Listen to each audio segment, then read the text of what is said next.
John Locke, Second Treatise of Government, Chapter 8. Chapter 8 concerns the beginning of political societies. In other words, where does a country come from? What makes a country?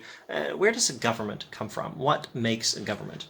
And he says, men being, as has been said, by nature all free, equal, and independent, no one can be put out of this estate and subjected to the political power of another without his own consent.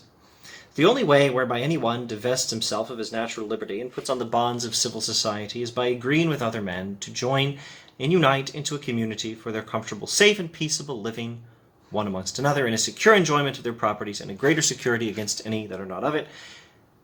Human beings being by nature all equal, free, and independent, no one can be removed from the state of nature by force, but only by consent.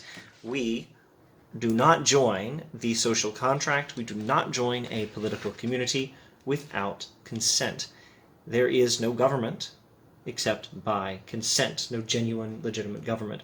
The only way whereby anyone divests himself of his natural liberty, the only way whereby we give up any of our natural rights, is by agreeing with others to join into a political community. Now, it's important to keep in mind that there is tacit consent.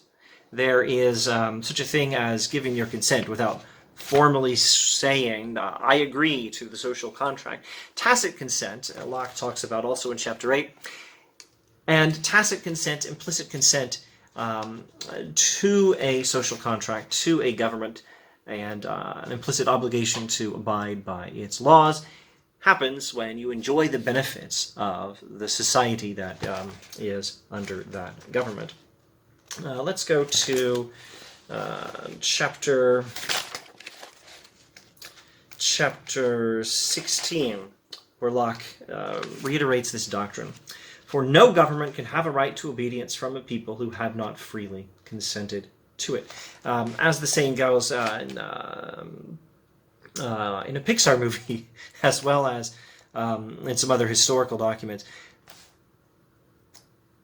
a government operates by the consent of the governed, and otherwise it's not a just government. This is the teaching of John Locke.